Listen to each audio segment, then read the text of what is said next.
Services under unbearable strain. Why are we still failing to control our borders? Defence, the first priority of any government, has been continually hollowed out. Can we trust our politicians to protect the armed forces? Join me, Mark White, on GB News.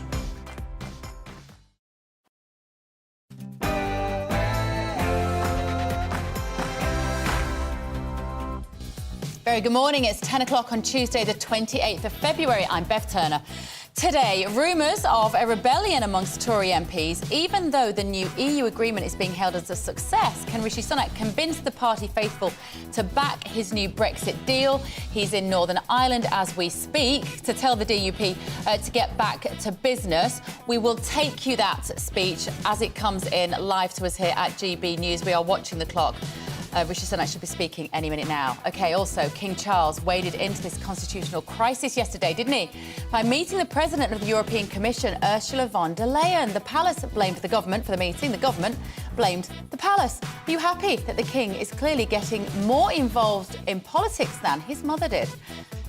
And a bizarre story today which raises many questions. Record number of children under 11 are calling Childline, not because of abuse, but because of loneliness. How heartbreaking. Why is that happening?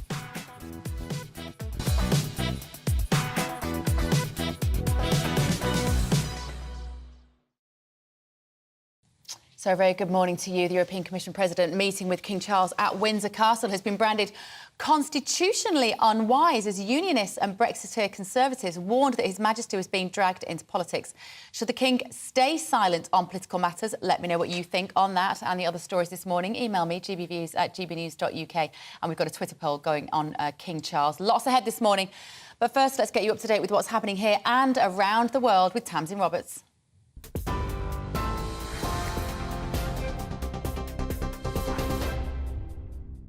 Thank you, Bev. Good morning from the GB newsroom. It's 2 minutes past 10.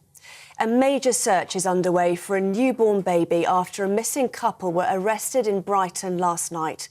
Constance Martin and Mark Gordon went missing in early January, sparking a major manhunt to find the couple and their child.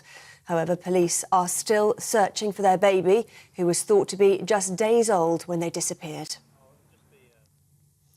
The Prime Minister is in Northern Ireland this morning after securing a new Brexit trade deal with the European Union. Rishi Sunak, who struck the deal with the EU Commissioner Ursula von der Leyen, says the Windsor framework would deliver smooth-flowing, free trade across the UK whilst protecting Northern Ireland's sovereignty. However, the deal still does allow for some oversight by the European Court of Justice. Conservative backbench MPs and the DUP are now analysing the details of the deal, but the head of the Unionist Party says he still has some concerns. Political analyst Leon Emirali says this will be good for business. I think it's universally been welcomed by business because that was the key issue with the former deal, was that the paperwork and the bureaucracy to trade between Northern Ireland and Great Britain was just burdensome, and this has removed some of that. There's an opportunity now also for closer links between the UK and the European Union on other areas of trade, for example, electric vehicles and other areas of growth that may come about in the future. Well, we can cross now live to County Antrim, where the Prime Minister is making a statement. There he is. Let's listen. Hello, everyone, and thank you, Miles, for allowing us to host a PM Connect event here today.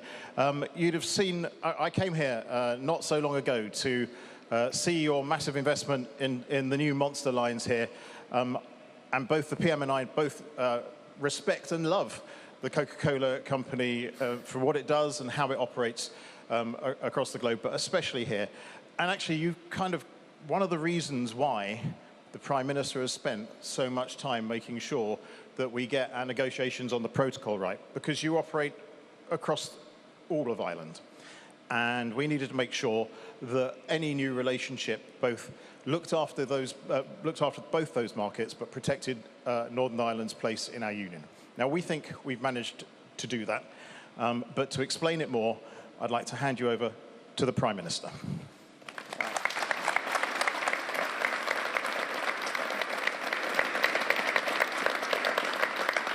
Well, hi, everybody. Thanks, Chris. Thanks, Miles, for having us. And just before we get going, I know, like me, all of you will be thinking of John Caldwell and his family, and it's absolutely appalling and shocking attack. And I know we're all thinking of them and praying hard for a strong recovery for John. But it's a reminder, actually, that there are some in our society that want to take us back to the past.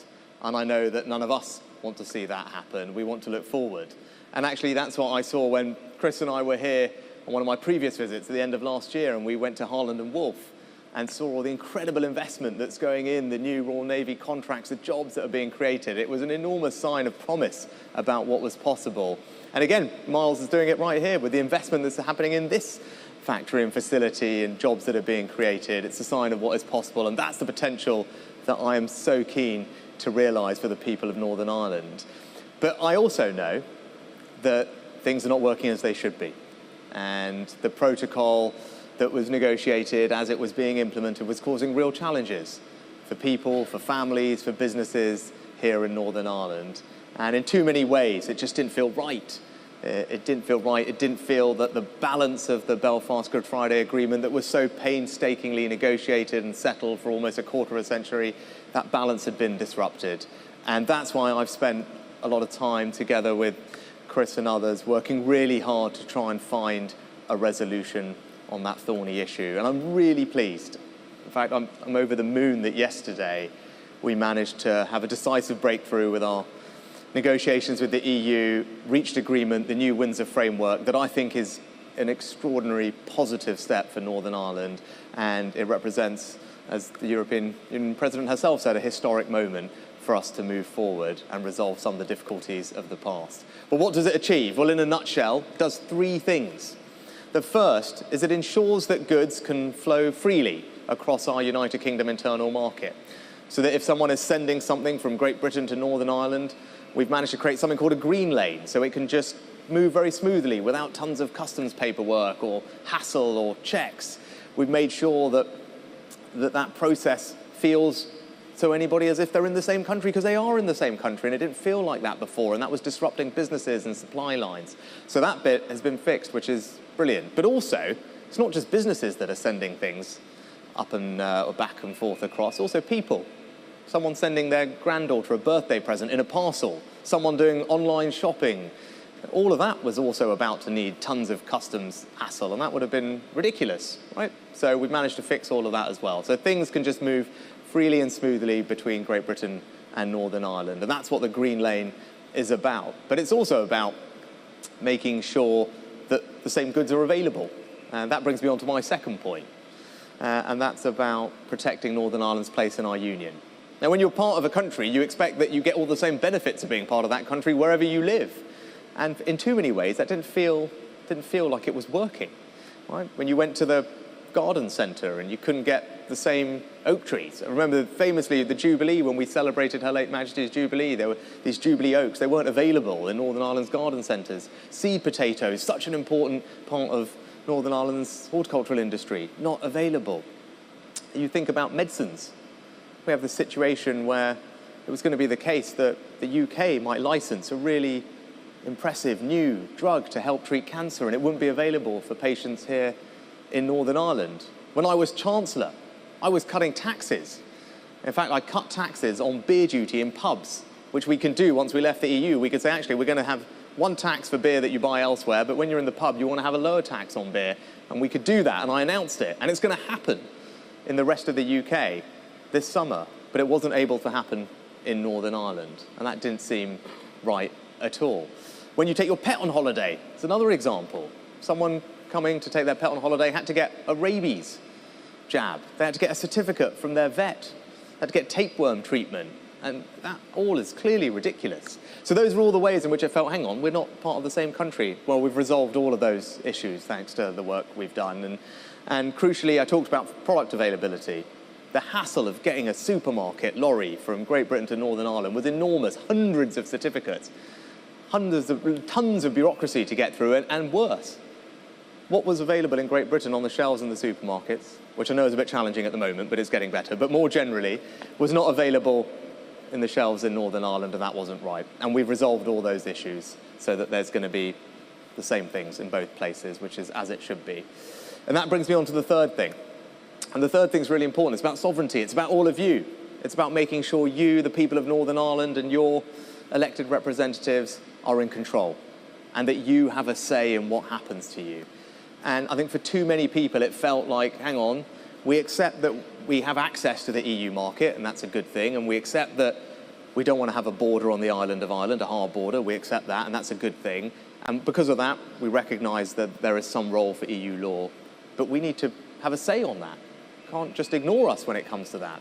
And that was what was missing. And we did something really special yesterday. We created this new thing called the Stormont Break, which means that your assembly is going to be able to have a look at any of the new EU laws that come down the pipe and say, hang on, if there's something that's really serious that we think is going to have a really big impact and we can't find any way to resolve it, then we have the ability to say no, that we can block it. And at which point the UK government will have a veto on that new rule, and that puts you in the driving seat.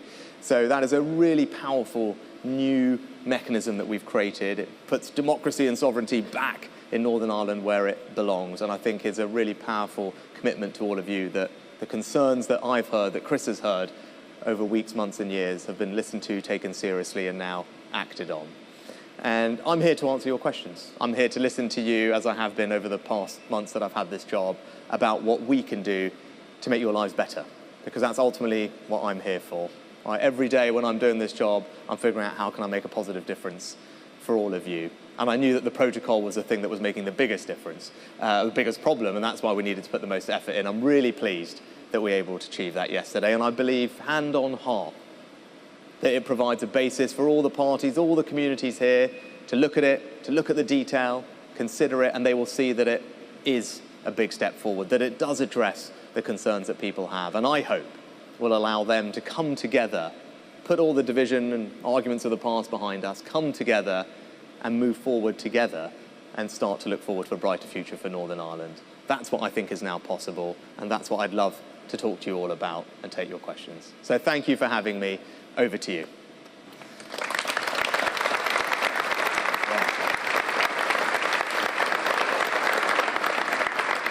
Okay, who's going to kick it off? Right, yes.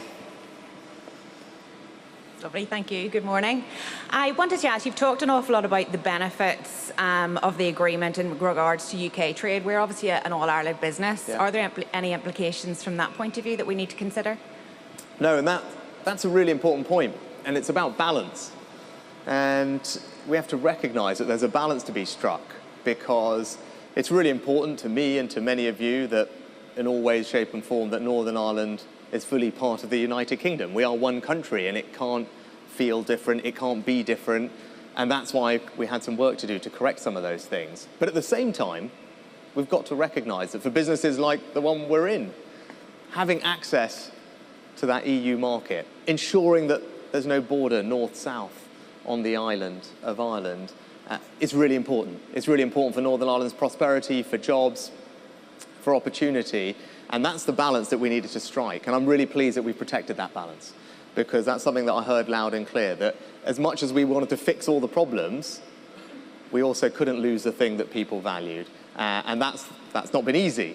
It's been hard work, but we have protected that balance. And that's why I believe this is the right agreement for Northern Ireland. So businesses like yours will continue to trade freely, source freely on the island of Ireland, whilst having much easier access and flow between Great Britain and Northern Ireland, and in all senses for identity, everyone feeling they're part of one country. That is what we've been able to achieve. But you're right to highlight that we need to think about that as well, and we have protected it for yours and every other business that wanted it. Right, who's next? Yes, Miss. Thank you. Given the climate crisis and recent food shortages, is it time for the UK to reconsider its position in the single market to ensure a sustainable food supply in line with our European neighbours and reduce food air miles?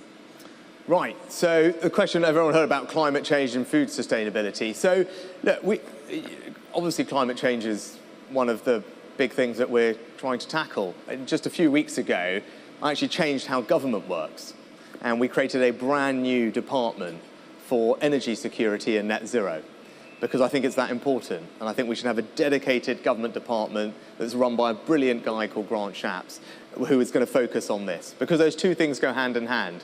If we want to continue reducing our emissions, we've got to find new forms of cleaner, renewable energy, but we also want them to be secure, because we've all seen what's happened over the past year as Russia has invaded Ukraine and the impact that's had on energy prices. We never want to be in that situation ever again. So finding forms of renewable energy here at home is really important. Improving our energy security is vital. So that's what that department's going to do, reduce our carbon emissions, improve our energy security. But you mentioned food. That's really important too. I come from, I represent an area in England in North Yorkshire. My neighbour is a dairy farmer. It's a very rural agricultural part of the world, much like Northern Ireland's economy, disproportionately agricultural compared to other parts of the UK, and that's really special. And our farmers want to do that. They want to increase the amount of food that we produce here at home to reduce those food air miles, as you said, and I'm completely supportive of that. And one of the benefits of leaving the EU is we can redesign all our agricultural schemes. I can see some nodding from our farming representatives in the audience, and that's what we've done, because we can make sure that our farming schemes really work for British farmers, that it supports the things that we want them to do, and importantly, improves our food security, and does that in an environmentally sustainable way. And that's the journey that we're on. There are opportunities for us to grow far more here at home, and I think with the investment we're putting in, that's what we're going to do. Great for our farmers, great for our food security, but as you said, also great for the climate, because we're reducing those food air miles at the same time. Right, who's next? You are watching and listening to Rishi Sunak. He's in County Antrim this morning in Northern Ireland, obviously basking in a lot of glory due to yesterday's EU deal. Let's get the latest from Belfast with our political editor, Darren McCaffrey. Good morning, Darren. A rather chipper-looking Rishi Sunak there. Does he have a lot of glory to bask in today? Yeah, Prime Minister saying he's over the moon at the Brexit deal that he signed yesterday with Ursula von der Leyen in Windsor. I think he has got reason to be cautiously happy. Let me put it like that, Bev. The reason I say that is because, first of all, you look at some of the front pages of today's newspapers and they're pretty glowing about the Prime Minister. Even the Daily Mail, who's not necessarily been on his side throughout his premiership, says that he seems to have done the art of the impossible. So lots of good media coverage. Clearly he got quite a good reception, even among his maybe more sceptical backbenchers last night in the House of Commons. And today, speaking to business leaders here in Belfast, they seem pretty pleased with the deal he has signed as well. So yes, he is pretty chipper, as you say. However, I added the word caution there for a reason, and that is because, you know what, he hasn't quite got all the support he frankly needs with this deal. First of all, the DUP are not fully on board yet. They're holding their cards very close to the chest. They're saying they're going to wait. They're going to go through this document with a legal text, with lawyers involved. And while Jeffrey Donaldson this morning seemed to suggest that things like the Stormont break, which essentially would allow politicians here in Northern Ireland to stop new EU legislation, seem to be a good thing, that in the end they are going to properly consult with people before reaching a conclusion. Though it does seem there may be some splits within the DUP, because we heard from one of their MPs last night saying that the deal as he saw it didn't cut the mustard. And of course that will bleed into, won't it, Bev, what the ERG, what Conservative backbenchers think about this deal as well. If the DUP is not on board, it's likely some of them will not back the Prime Minister. Darren McCaffrey there. We will, of course, bring you the latest if we hear from the DUP after they've managed to look through the 101 pages with their lawyers. Let me bring in political commentator Dr. John Coulter now. Good morning, John. I don't know whether you've had time to look at all 101 pages since yesterday afternoon, but does this look like a deal which is keeping everybody happy? We're still, as Darren said then, a cautiously optimistic reception from Jeffrey Donaldson and the DUP, but maybe they're not completely on board at this stage. Yes, well, good morning. I've been burning the midnight oil looking at the minutiae of this framework, and at this point in time, just after coming up to 10:30, I would say the framework has now become the battle of the spin doctors. Based on what we've been listening there from the Prime Minister, for him, the framework represents the unconditional surrender of the European Union to Westminster. However, as other commentators have said, if we go by the hardliners in the unionism and the Tory party, is this merely the old protocol, but with a few festive baubles added onto it? Because the key aspect of it all is it has to restore the peace process. And Stormont, as a functioning assembly, has got to come back. If it doesn't, then basically what we're looking at is no more than Sunak's soggy sausage deal. And we don't want that. But let's look positive here. I think that what it is overall is a rebooting of the UK-EU relationship. And this is going to be vital, because the one thing that the European Union doesn't do is multitask. And as the Prime Minister recently alluded to there, we still have the problem of Russia and Putin in the Ukraine. So basically, if we can get this protocol sorted out and Stormont restored and the peace process functioning very, very effectively for the benefit of all the people in Northern Ireland, then the EU and the UK can focus on getting Putin out of Ukraine and rebuilding that country. This is the reason why I suppose there is, as the Prime Minister says, this 3%, or what you might call minimum necessary. I think it's the phrase he's used to describe EU law still relating to Northern Ireland. You have to give the EU something. In other words, Sunak is helping to bail out the EU, because if it is seen as a complete whitewash, if it is seen as a complete, as I've said earlier on, the unconditional surrender of the EU, well, you've got Eurosceptic lobbies in other countries, and they might be saying in Poland, in Italy, and in Hungary, we want our own framework. And that's the big danger that the EU has to avoid. John, what if the DUP, if Jeffrey Donaldson does conclude that, as you call it, it's Sunak's soggy sausage deal, and they won't go back to Stormont and re-establish the assembly there, what happens then? Well, the onus is then on unionism. Does it have an alternative? We're almost back to a situation of 1974, when the Ulster Workers' Council strike pulled down the Sunningdale executive. Unionism had absolutely nothing to replace Sunningdale with in 1974. So that Sir Geoffrey, any of the hardliners in unionism in the other parties, loyalism in particular, they've got to avoid a situation where if they decide they can't bring their party with them, if they decide they're going to lose a massive amount of seats or not gain seats in May's council elections, and they decide to put the gun to the head and pull the trigger of this framework document, what is their workable alternative from that point of view?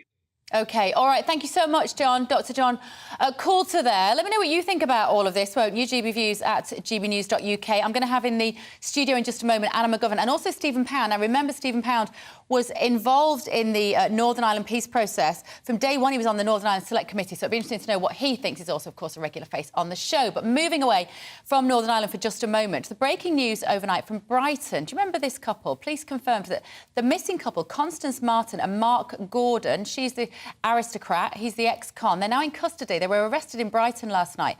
But the couple's newborn baby has still not been found. There's an urgent search underway to locate the infant. So let's cross live now to our Home and Security editor, Mark White. Mark, it's been a front-page story, this. It sort of rumbled away in the background. This couple went missing. There were huge concerns for her.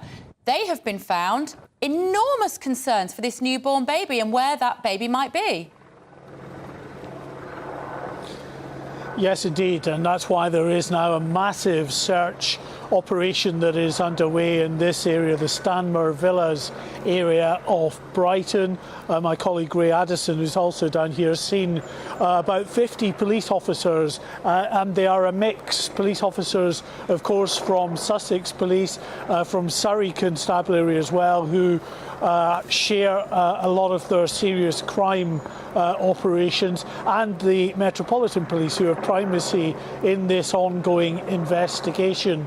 They're all part up here and up in a sort of area around here. There's a nature reserve in this area as well. So there was a fairly detailed search last night, but of course that was under the cover of darkness around about 9:30, 10 o'clock last night, after a member of the public reported seeing this couple. The police attended. They were taken into custody, but as you say, no sign of this newborn baby. Now, police say that there was, as far as they're concerned, a newborn baby, because when the couple's car was first found abandoned on the 5th of January on the M61, not far from Bolton, there were signs that a day or two before that vehicle was discovered that Constance Martin had given birth either in the vehicle or very near to the vehicle, but they have not been able to trace that child since. Of course, the real concern is that neither Constance nor her child have been given any kind of medical attention as far as the police are concerned. There have been various sightings of them in Liverpool the next day after that car was abandoned, then on the 7th of January down to Essex and Colchester and then Harwich before travelling to East London, staying in East London for about a day before then travelling down to Sussex, Newhaven and Sussex. The couple were last seen. That was the last reported sightings. And really the trail had gone cold since then until this member of the public sighted the couple yesterday. OK, all right. Thank you, Mark. Mark White there in the south of England, our Home and Security editor. Thanks for joining us. If we hear any news about that and that lost missing baby, we will, of course, let you know. Now, first of all, back to Rishi Sunak in Northern Ireland. I'm joined in the studio by former Labour MP Stephen Pound, friend of the show. You've been watching all this very closely, Stephen. This is kind of a lot of your political lineage was in this particular area, wasn't it? What do you make of the deal yesterday? Well, it's quite interesting.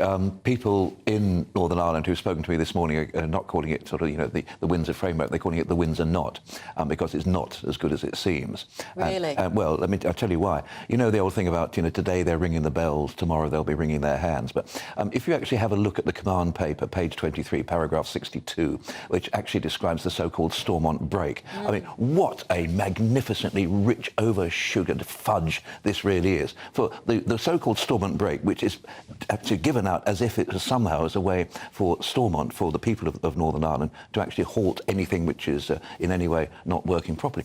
For what happens is 30 MLAs, members of the Stormont Assembly, assuming that the Stormont Assembly is ever going to be up and running again, from two different parties, have to make an application to the British government, who then contact the European Union, who then contact an independent arbitrator. And it says in the paragraph 62 that this mustn't be triggered for any trivial reason. Well, anyone... That's entirely subjective. Well, absolutely and totally. I mean, the interesting thing about the Command 806 paper is it's very, very political. It's full of non-civil service words like our precious union. It's a very, very political document. And a lot of it is actually hoping for the best, and but not actually preparing for the worst. Because that's that Stormont break. They've described it as restoring a democratic deficit. Mm-hmm. But in your opinion, it doesn't go anywhere near. Well, hang on a second. There is a major democratic deficit at the present time. Stormont, the Assembly, is not working. We've got direct rule from Westminster, which in some cases, some members of the Unionist perspective actually like that, because it implies that they really are locked into GB and sort of UK generally. Yeah. But look, if Stormont reassembles as a result of this, then it is a Windsor win. Yeah, it is. If it doesn't, then I have to say it's a Windsor not. But what happens then? That was what I was kind of pressing Dr. John Coulter on, because what does that mean for Stormont, for the Assembly, for the people of Northern Ireland? What does it mean for Rishi Sunak? What does it mean for the deal? He can't go back and renegotiate. Well, no, of course you can't. It's done. I think there's a whole range of very interesting undercurrents here. I mean, this actually goes back to COP22, this back to Dubai. The talk started, and these were very, very much, very off-the-record talks. And oddly enough, apparently, Minister Sikovic got on very well with Cleverly, our foreign minister, over a shared love of Westminster, which is that right? Well, apparently they used to sit and watch this together. They actually got. Well, isn't it interesting how often in politics personality can be a negative, but it can also be a positive? And I think when I heard Ursula von der Leyen yesterday talking about Rishi, dear Rishi, I thought, hello, what's going on here? Well, I mean, all credit to him, you might say, if he's managed to win her over with his. Yeah. oddly robotic personality, then, you know, all credit to him. If she's fallen for it and it's in the best interest of this country, then great. Rishi Sunak is a managerialist. He's a manager. You know, he's not going to give us great oratory. You know, he's not going to lead us to the sunlit uplands, but he is a manager. And I think this is a technocratic proposal. Whether it's a technocratic solution, I don't know. This is actually based on what happens in Norway and Sweden, which is the only other EU country with a land border with a non-EU country. So, and what happens there is you have these green and red lanes, but on the other hand, the population up there is minute, and the thing actually closes at 10 o'clock at night. So it's a very limited process. But, I mean, to describe this as Professor Coulter did, as, you know, Sunak's soggy sausage, I mean, it's a bit... I mean, I'm a great fan. I'm not unfamiliar with the Cookstown sausage, which is one of those brilliant baggers the world will ever known. But I see that cooked meats are actually specifically excluded from the prohibition on here. So there's a lot of detailed stuff in it. Right. But ultimately, it addresses very much the east-west trade. In other words, what's coming from GB into Northern Ireland. Doesn't actually say much about what's going south-north. So something from the European Union comes into Ireland, and does it then cross into Northern Ireland without any checks? Because if there are checks, then they've got to be a hard border. Do you think it's just Northern Ireland protocol fatigue which has persuaded all of the media this morning to greet this as a celebration? Is it just that the editors of the Mail and the Times, the Express, the Sun, the Star, the Guardian, the Metro, everybody's just saying, we need to move on, because they've all got behind him? That's a very perceptive comment, actually, and I think that protocol fatigue is an expression which I will steal because it's absolutely brilliant. But this reminds me of Churchill's famous comment at the end of the war, when he said, as the tides of war receded, once again we saw emerging the dreary steeples of Fermanagh. You know, it hadn't gone away, it's still there. You know and I know that most people in British government actually wish they had nothing to do with the situation. I mean, so Asquith in 1914 said the most marvellous thing about the First World War is it enabled him to do what he'd always wanted to do about Ireland, which was nothing. Yeah. So, it's a complex... Obviously, it's, you know, 200 years of complex emotional, religious, spiritual, ideological battling, and I think everybody just feels that the people, particularly of Northern Ireland, deserve better than this. absolutely. Here's the extraordinary thing. It's actually time to move on from talking to you right now as well. Oh. Sorry about that, Stephen. I'm used to being spurned. But you are staying with me for the rest of the morning, and also Anna McGovern's going to be here as well. We've got some great stories in the papers to go through.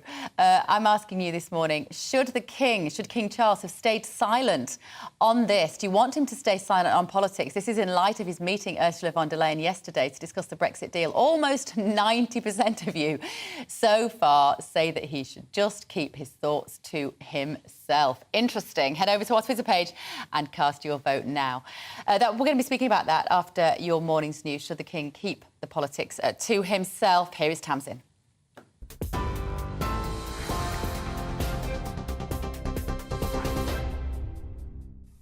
Bev, thanks very much. It's 10:32. Here are the headlines. And let's just start with a bit of breaking news. Transgender rapist Isla Bryson has been jailed for 8 years after being found guilty of raping 2 women while still a man. The 31-year-old was convicted of the 2 rapes last month. The crimes took place in 2016 and 2019, whilst Bryson was still a man known as Adam Graham. The case caused controversy when Bryson was housed in an all-female prison, but has since been moved to a male confinement. A major search is underway for a newborn baby after a missing couple were arrested in Brighton last night. Constance Martin and Mark Gordon went missing in early January, sparking a major manhunt to find the couple and their child. However, police are still searching for their baby, who was thought to be just days old when they disappeared. The Prime Minister is in Northern Ireland this morning after securing a new Brexit trade deal with the European Union. Rishi Sunak, who struck the deal with the EU Commissioner Ursula von der Leyen, says the Windsor framework would deliver smooth-flowing free trade across the UK, whilst protecting Northern Ireland's sovereignty. However, the deal does still allow for some oversight by the European Court of Justice. Conservative backbench MPs and the DUP are now analysing the details of the deal, but the head of the Unionist Party says he still has some concerns. Mr Sunak gave a brief speech to factory owners a short while ago, telling them the power is back in the hands of Northern Ireland. It's about making sure you, the people of Northern Ireland, and your elected representatives are in control.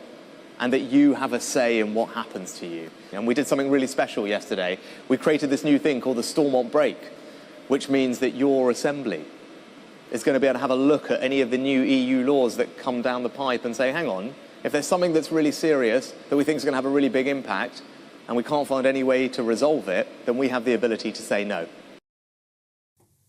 TV, online and DAB Plus radio, this is GB News. Now it's back to Bev.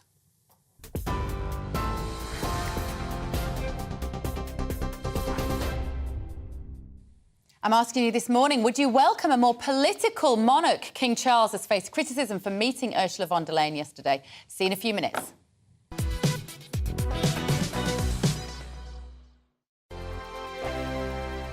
I joined GB News because I was sick and tired of not hearing my views being represented, not just mine, but so many people that I knew and spoke to. I just couldn't get my voice out there. I couldn't say anything, I couldn't do anything. Whatever the narrative was, I kind of had to follow it. GB News is there to provide a voice for those who have been ignored by the establishment media. We think different things, we've got a different style. GB News is here to be optimistic and positive about the future. It's real kind of dynamic and flowing, with the audience very much at the heart of it, like a big family. Here at GB News, we talk about the things that matter to you. Hearing the voices from right across our towns and cities, especially our towns. All sides of the argument represented with a heavy dose of opinion. We're on a mission here to make a difference. And the GB News family really is here for you, and whatever time of day you can watch or listen. Britain's watching. Britain's watching. We're proud to be GB News. The People's Channel. Britain's news channel.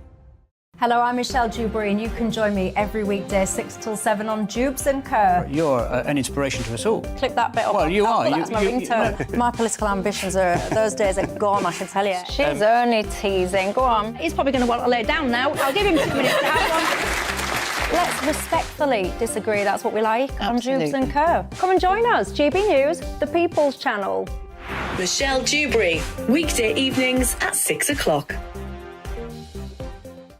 Westminster is going around in ever-decreasing circles, followed by the media. Britain is broken.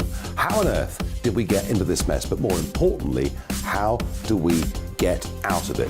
Join me at 7 p.m, Mondays to Thursdays on Farage, here on GB News. We will have open, rational debate. We've got to work out how Britain moves forward from this. Join us here on GB News, the People's Channel. Britain is watching.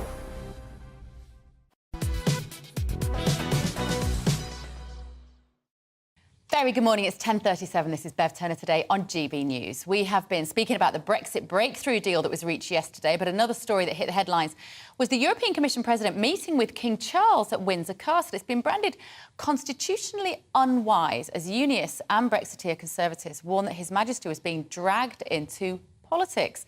So joining me now is royal commentator Richard Fitzwilliams. Good morning, Richard. I'm not sure I agree with the assessment that he was dragged into politics. I think Prince Charles always had one toe, if not a complete foot, slightly in politics anyway, didn't he?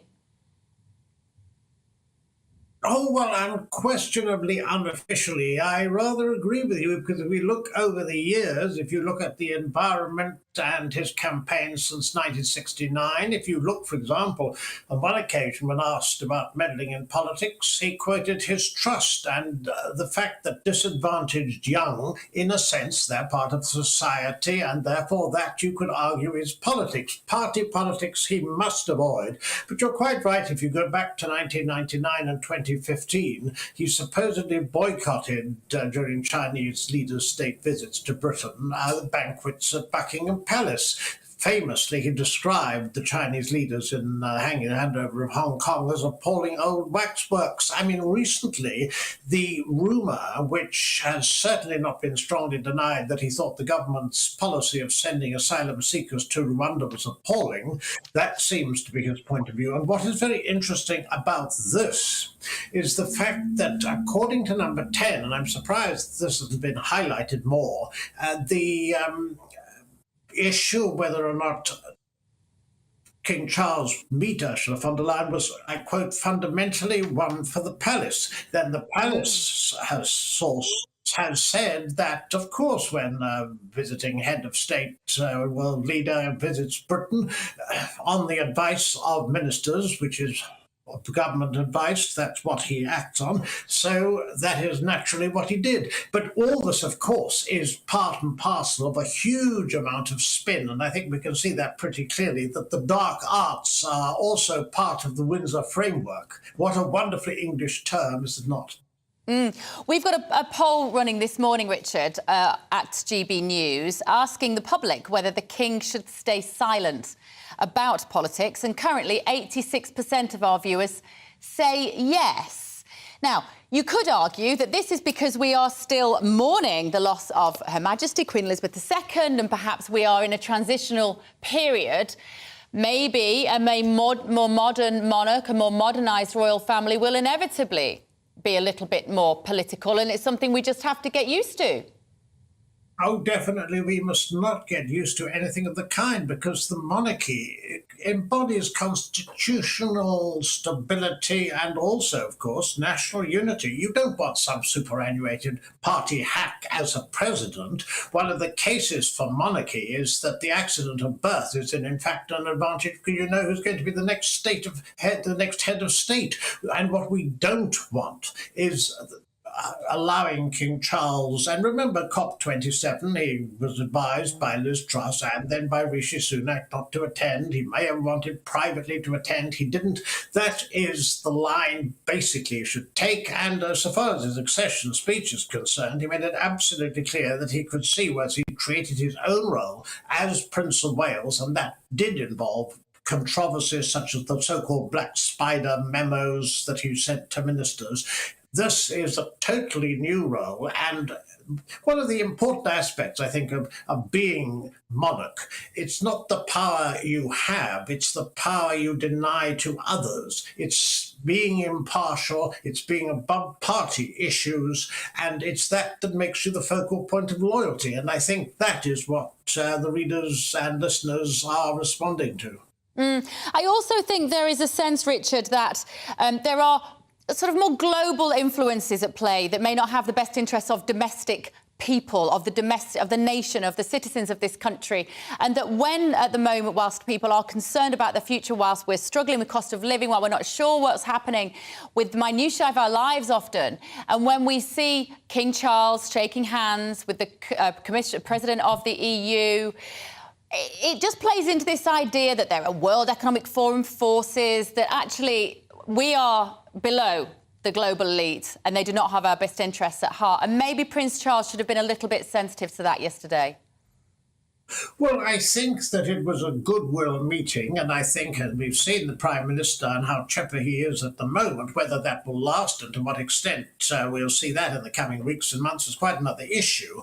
But so far as King Charles is concerned, I think that he will handle things well with his coronation coming up. And also, one must mention, there have been so many problems that the royal family has faced with this extremely unfortunate rift with the Sussexes, and also issues dealing with Prince Andrew. So it's been a very, very difficult time.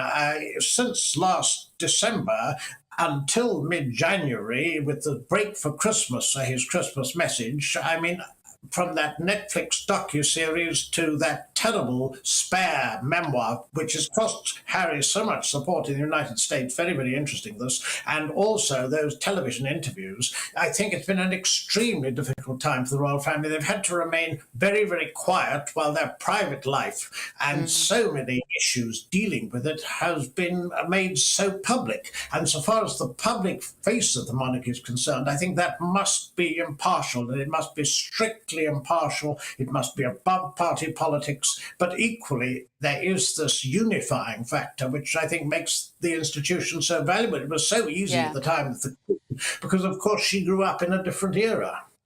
Thank you, Richard. Thank you for joining me this morning. Royal commentator Richard Fitzwilliams there. I think what I'm talking about is about trust, isn't it? It's about the fact that a lot of people are saying that they don't trust that this document was drawn up 101 pages yesterday. It clearly wasn't. It was already pretty much done and dusted before yesterday.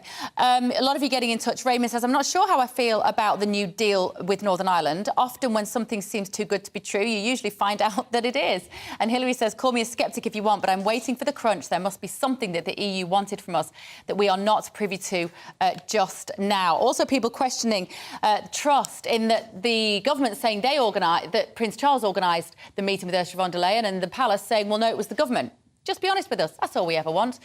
Now, moving on, a shocking story. Calls from under-11s wanting support for loneliness have soared by almost 3/4 in the past 5 years. This comes from the charity Childline, who say that they're contacted 15 times a day on average by children struggling with loneliness. Helen Westerman is the head of local campaigns at the NSPCC. Good morning, Helen. I saw this story and it kind of reminded me what a good job Childline do for a start. And then when I realised that children were getting in touch about being lonely, I had so many questions as to why this is happening. I think I have a few answers as well, but go ahead. Why is this happening? Well, we know that the pandemic impacted on children. Children were at home, they weren't in school, they weren't mixing with their friends and family as they usually were. And I think we're still seeing the effects on children who have struggled to go back into school, struggled with friendships. Yeah, because I think there's about 100,000 children that never went back into education in any sort of stable sense since the lockdown. But, of course, people will be looking at this and going, well, you know, life has largely returned to normal for families. But that's clearly not the case for some kids. No, and we know that children can be left out of groups, they can be left out of friendship groups, they can certainly be left out of social media groups. And we're hearing from children, 5,500 children last year contacted us about experiencing loneliness. And we're concerned about that because it can have a negative impact on children's mental health and well-being. The irony, though, Helen, in that we're all plugged into tech, and the idea is that it connects us. Kind of smile when Rishi Sunak was doing another, PM Connects moment this morning, and I thought we've never felt less connected as human beings. Is this a big part of it? That there's something fundamental about the amount of time, particularly children, are spending on screens, chatting to their mates on a screen, and it's not what human beings were made to do, and it's showing up in children first and foremost, isn't it? Yeah, we need a mixture. Children need to have, clearly there's some benefits of being online for children, and the pandemic certainly showed us that they could stay connected. But they also need to feel that physical connection with their friends and family and community. And we're hearing from children that just feel really cut off. And us at Childline can talk to children about they're not on their own, that other young people do struggle with this. And it usually goes away after a time-limited period. So just talking about their feelings can have a huge impact. I would also suggest that this is parents not spending time with the kids as well. Is that fair to say? It can be really tough being a parent of a child that's experiencing loneliness, and you might not know what to do, what to say. We would always say leave the door open, let them know that they can come to talk to you about anything, and try not to get too cross or emotionally involved because they need you to listen. And if they can't speak to you face to face, sometimes tech is a really good way. It sounds odd, but actually messaging your child over the phone can actually be a really nice way of getting them to open up when they're feeling just a bit uncomfortable about having that face-to-face discussion. I agree, actually. I've had some, sometimes I've had to ask my teenage son some, difficult question. And I know he'll reply to me on Snapchat. And if I ask him in the kitchen, he'll just walk out and close the door. But there is a fine line, isn't there? Because sometimes I think one of the reasons that we've got kids under 11 particularly feeling lonely is that when they walk into the house, guess what mum and dad are doing? Yeah, yes, dear. Yes, dear. They're looking at their phone and we're not making eye contact and just sitting on the floor, playing with our kids, making time for them. Yeah, being listened to, having that quality time with a trusted adult, be that parent, grandparent, or someone else in that child's life, is so key. And helping that child navigate the ups and downs of being a child, being a teenager, is really important. And that's what sometimes our Childline counsellors do. Yeah, all right. Thank you so much, Helen. It's a really interesting topic. I think it's something that is going to be a kind of pandemic of our future, actually, the loneliness of our young people and our teenagers. So well done for raising awareness of it. Helen Westerman there, Head of Campaigns at NSPCC. Can I talk to Stephen Pound about this just for a moment? Yeah, I used to have a lot of my constituents, I'd go and see them, where there wasn't a mum and a dad. There was just a mum, usually a mum, very seldom a mum and a dad. And the mother would come home after a day's work, grey with exhaustion, absolutely shattered. The latchkey kid, this is a high school kid with their own key to the door, they'd let themselves in and they'd sit on their own. They couldn't go out and play with their friends because they're waiting for mum to come home. Mum would come home absolutely exhausted. So I think... But you were... if my mum was here, she would say, yeah, but I was a latchkey kid. But we didn't suffer loneliness in the same way that kids are doing today, somehow. Well, again, you were one of 3 children, so, you know, you had your siblings. Yeah, but I'm meaning like previous generations. Like, your generation would have been allowed to come home and probably much younger and unlock the door. We didn't need latchkeys. You didn't feel lonely, though, did you? No, we didn't need latchkeys because there were no locks. Yeah. Back, you know, but I was also one of 9. Yeah. Well, no, that whole playing in the street thing. Look, I was coming in on... Community, right? On the street, like you say, kicking a football. Yeah, I know. And it was just, you know, Mum would come and shout and say, you know, I wouldn't say what she used to say, but she used to say, come back indoors. But look, I was on the train this morning and there were 20 people on either side of me, every one of them staring at their screen. Yeah. Now, when I was a kid and you go to school, you know, you'd be joshing around on the tube, you'd be having a laugh, you'd be running up, probably making a flipping nuisance of yourself. Yeah. But at least you were communicating. So I think you've put your finger on it, actually, when you say that we've gone into this vicarious world of cyberspace. And that is a lonely, lonely place because you don't make real friends there. You don't, and it's all TikTok. It's all over in a second. So it's that real depth, that real friendship. That's what's missing. So I think loneliness actually spins from that. Yeah. But I mean, it's like everything in life. It's multi-personal. You've actually mentioned not going back to school. You've actually mentioned, you know, the sort of new technologies. But I think we should also recognise working parents. Absolutely. So many parents are working. You know, and when I'm saying the kids come home and you're looking at your screen, I'm saying it because I'm guilty of it. I know I am. I know I'm guilty of it. There's sometimes work things to do. We've got to check emails.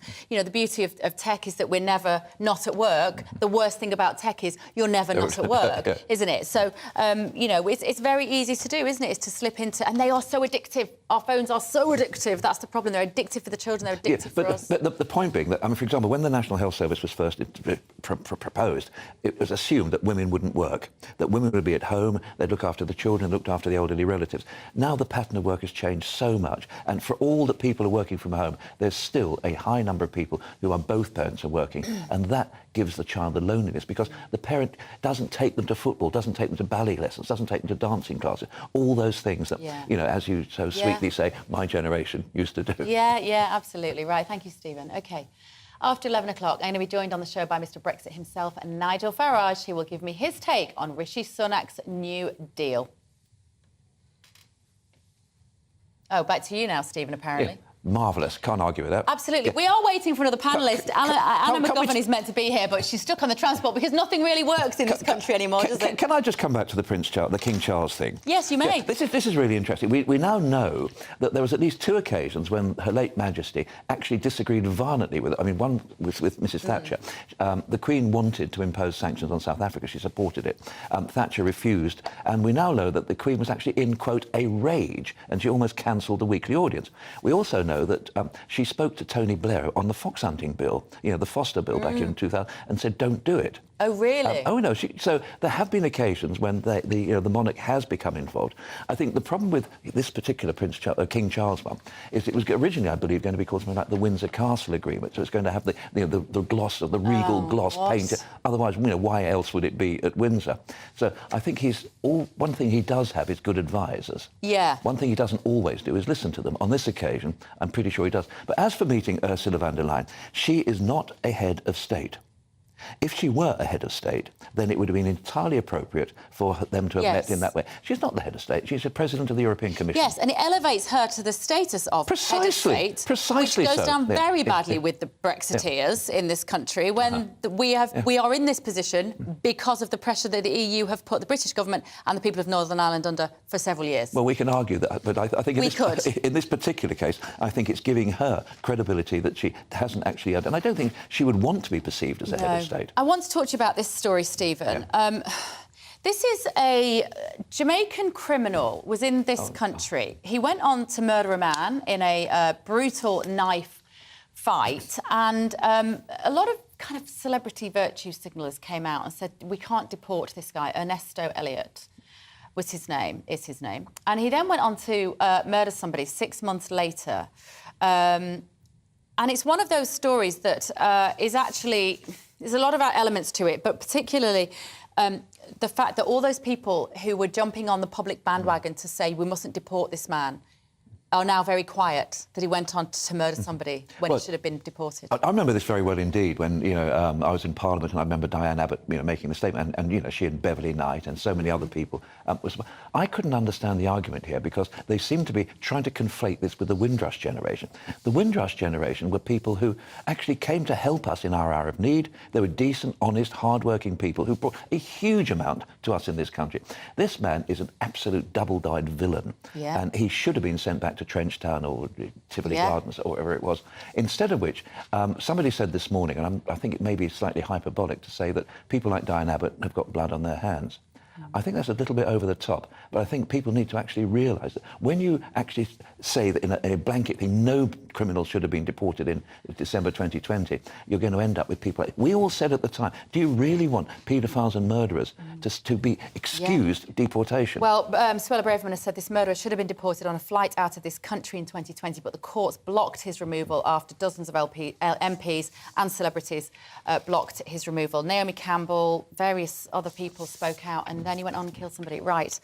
That's the end of our first hour. In the next few moments, we're going to be joined by the king of Brexit, Nigel Farage, to get his view on Rishi Sunak's deal from yesterday. Don't miss that. President, surely, not king.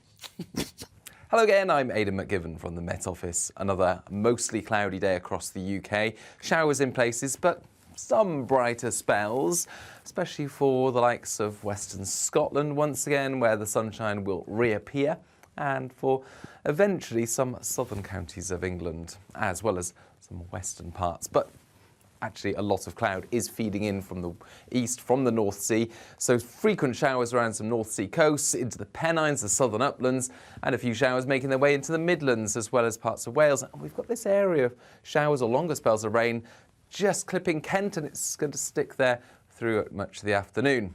It's going to feel cold in the wind coming off the North Sea, but actually temperatures not far from average, 7 to 10 Celsius. And the sunshine reappears there across Western Scotland, having seen the cloud fill in overnight. And that clear slot remains overnight, with a frost here, with temperatures in some sheltered parts of the Highlands dipping well below freezing. And the rain in the southeast tends to transfer westwards, so some showery activity coming into the southwest as well as Wales, leaving clear spells in the far southeast and a frost here. But elsewhere, a lot of cloud cover and further showers continuing. And after a frost-free start, actually temperatures are going to remain at around 5 to 9 degrees for much of the day.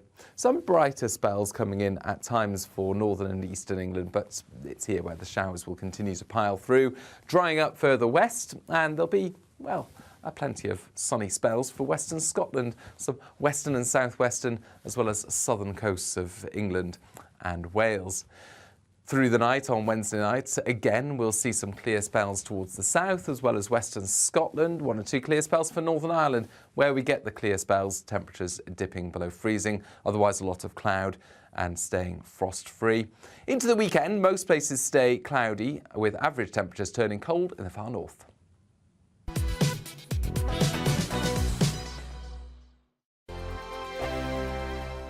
First and foremost, I'm a GB News fan, and I was before I was working here. Just love the fact that we're asking the questions that a lot of establishment media won't ask. With a bit of a twist, we not only want to inform you, but we want to keep you entertained. It's worth the drive because you get in and the team's all ready and waiting, they're itching to go, and it's a proper little family. GB News is the people's channel. It's the audience that makes the programme sing. We're giving our viewers and our listeners a voice. I see the thousands of your letters, tweets, emails, you name it, coming in. Britain is broken.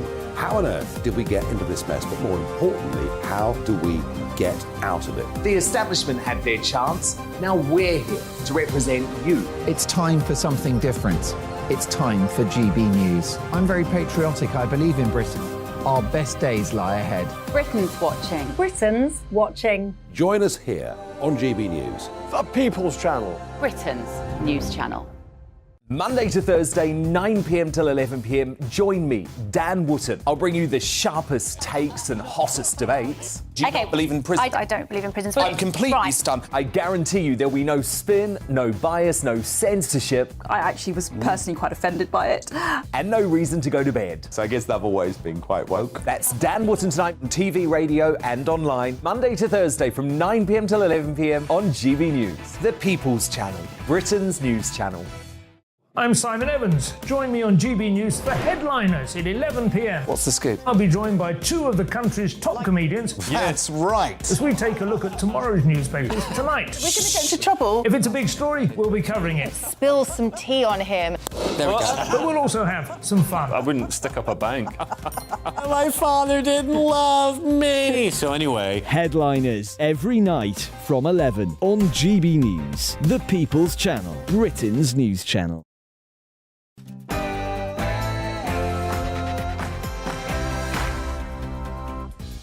Very good morning. It's 11 o'clock on Tuesday, the 28th of February. I'm Bev Turner. Today, police have confirmed that missing couple Constance Martin and Mark Gordon are now in custody after being arrested in Brighton last night. But the couple's newborn baby has still not been found. We will bring you the latest. Prime Minister Rishi Sunak is in Belfast this morning for meetings to sell his post-Brexit trade deal. He spoke earlier to some business leaders, but some DUP figures say the agreement does not go far enough. We're yet to hear an official statement from the DUP. We will bring you that when we do. Stick around for the latest updates on the Brexit deal throughout the show. I'm also this morning going to be interviewing the owner of Book Bodega in Kent. She posted a plea online to say that she needed 800 quid to pay her bills. This week, she had a magnificent response. So a lot of celebrities as well. You don't want to miss that. It's a brilliant story. Don't forget to vote in our Twitter poll as well this morning. I'm asking you, should the King stay silent on politics? So far, 87% of you say yes, he should. Some of you getting in touch to say he hasn't even had his coronation yet and he's already wading in on the politics. Let me know what you think. GBViews at gbnews.uk or tweet me at GBnews.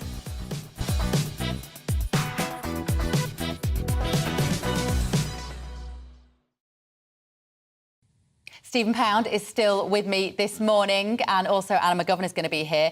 We're going to be talking about people turning to TikTok for medical advice, amongst other things. Let me know what you think about that and other stories this morning. But first of all, let's get you up to date with news from here and around the world with Tamsin Roberts.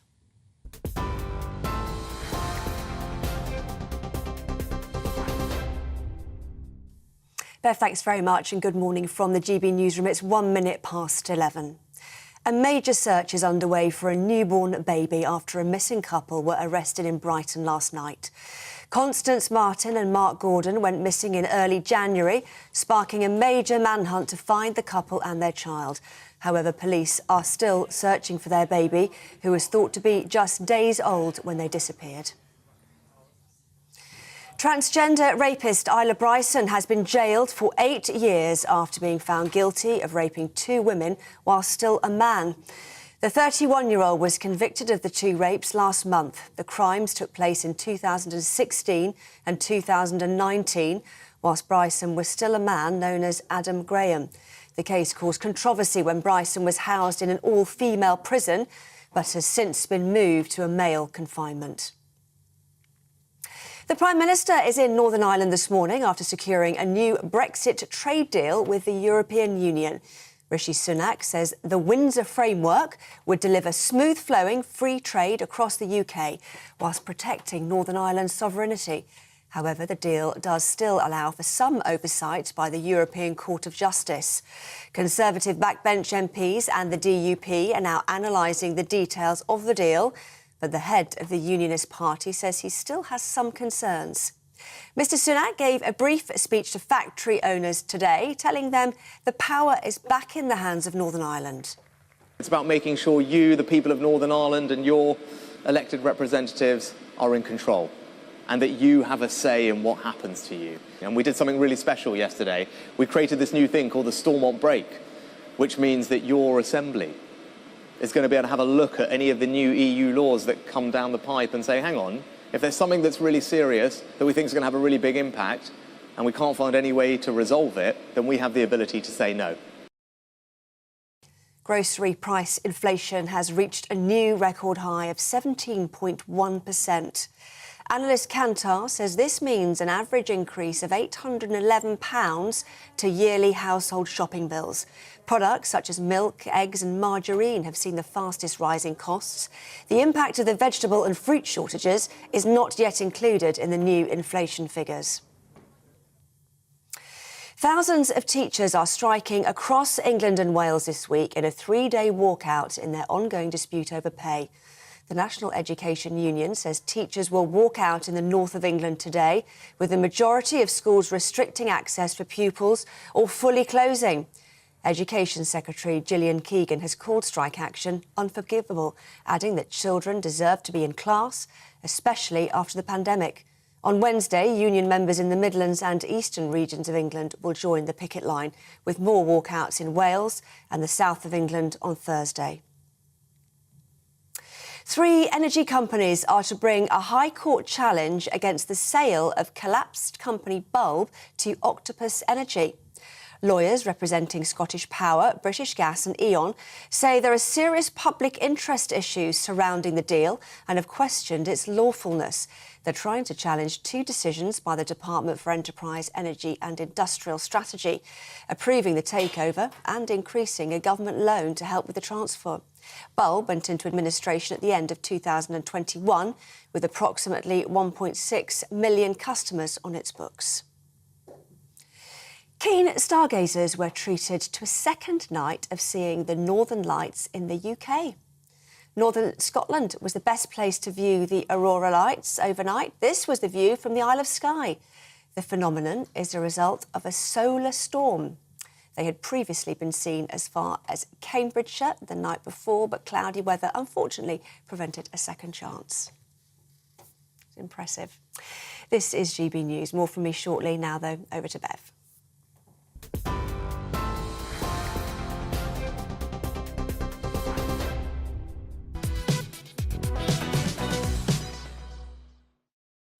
Good morning, it's 11:06. Police have confirmed that missing couple Constance Martin and Mark Gordon are now in custody after being arrested in Brighton last night. The couple's newborn has still not been found, with an urgent search still underway to locate the infant. Let's cross live now to our Home and Security Editor, Mark White, who is down in Brighton. Mark, bring us up to date with the latest developments. Well, that urgent search has now moved to an area of allotments, which is not far at all from where this couple was found and arrested last night. I'm just going to pop out of the way and just let our camera get a shot in there. You can see these are officers, I think mainly from the Metropolitan Police Service here. They have primacy, of course, in this ongoing investigation. They're being assisted by officers from Sussex Police, their colleagues from Surrey Police, and more than 50 officers, we believe, are in this area at the moment. Some real urgency, of course, about the search because this child remains missing at this hour and they don't know what's happened to that child. Whether that child is in a place of safety or where that child might be. That's why clearly in the allotments here, very close to where the couple were located last night, is one key location that they've worked their way through the lottery from the allotments, I should say, from the bottom of the allotments right up to this top section that they're in now, being quite methodical, but I would imagine that as the day progresses, they may well come back through here and do a much more detailed forensic search of this area, as well as the wider area. There is a nature reserve around here, which is quite significant in size as well, Bev. So a lot of kind of parkland, woodland, these allotments and other areas for the police to search. The understanding is, of course, that Constance Martin gave birth either in the car or near the car that was recovered. That's a significant distance from where the police are now searching, isn't it?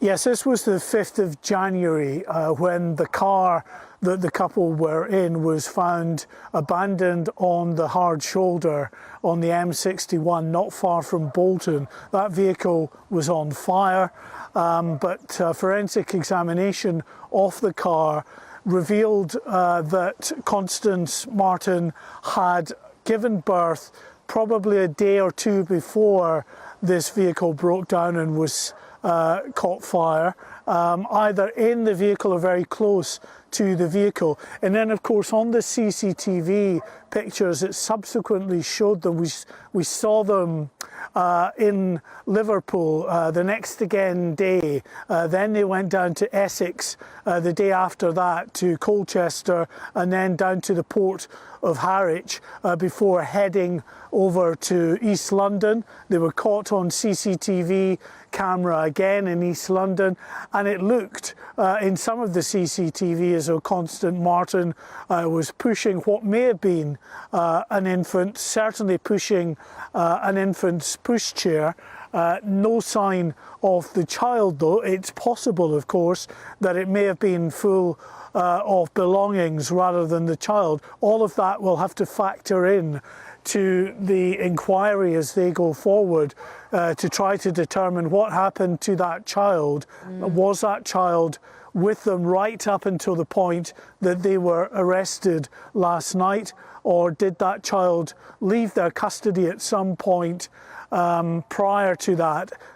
What the detective superintendent who is in charge of this investigation has revealed this morning is that neither Constance Martin or Mark Gordon have been cooperating with those officers during their initial investigations, their initial interviews that have taken place, which is clearly a very worrying development if that is the case, that they are not cooperating with the inquiry. And we know, of course, from the CCTV footage that was taken and the pictures that were issued to us, you could see that the couple were going out of their way not to be caught on camera, covering their faces or lowering their faces as they passed CCTV cameras. OK.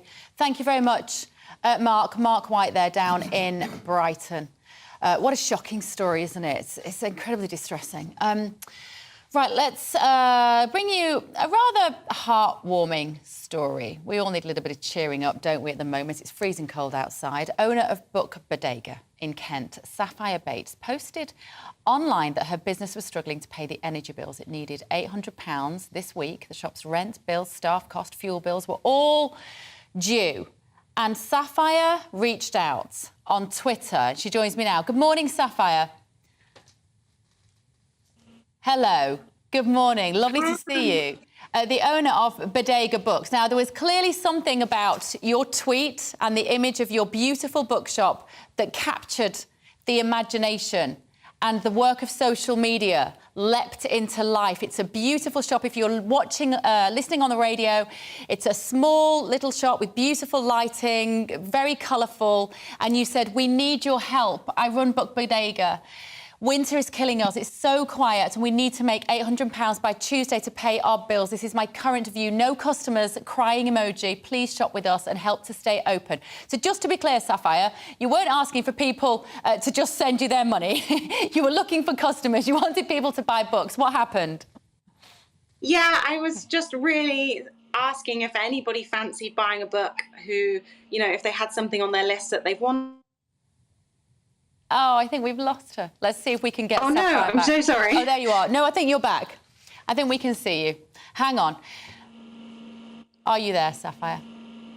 There you are.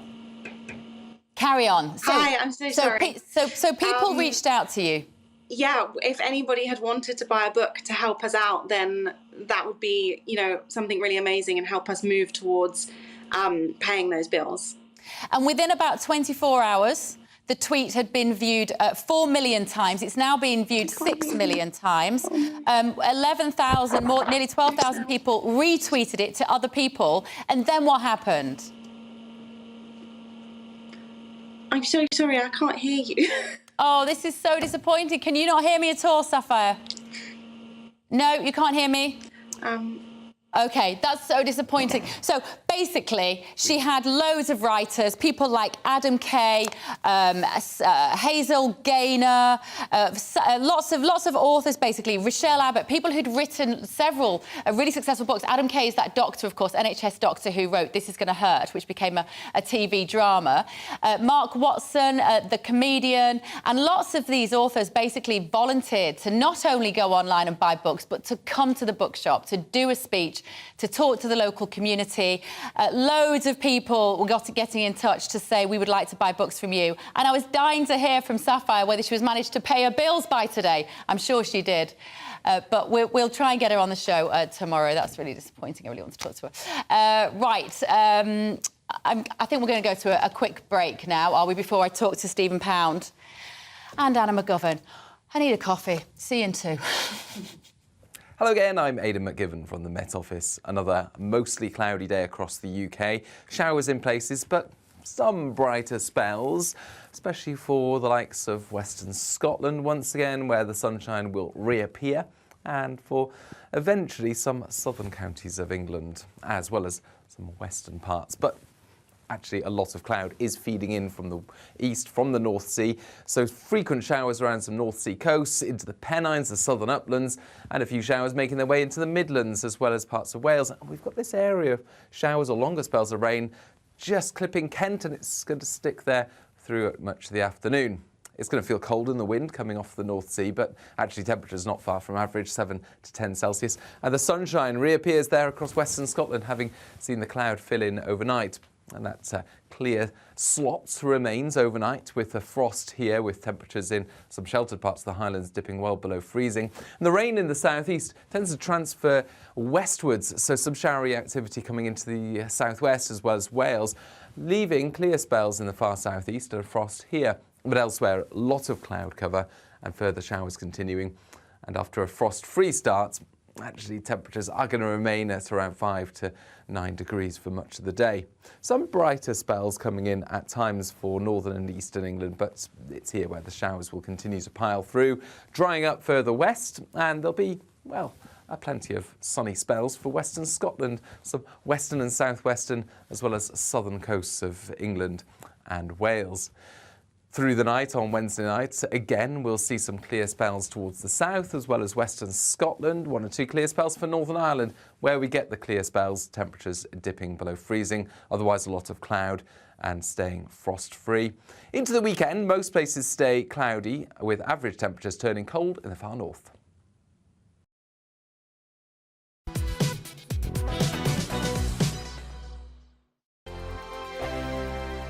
It's all about family, being in people's living rooms, all the interaction and getting to know who our viewers and listeners are. When I was young, my dad used to say, "No, stop arguing." I wanted an outlet that would enable me to give my opinion.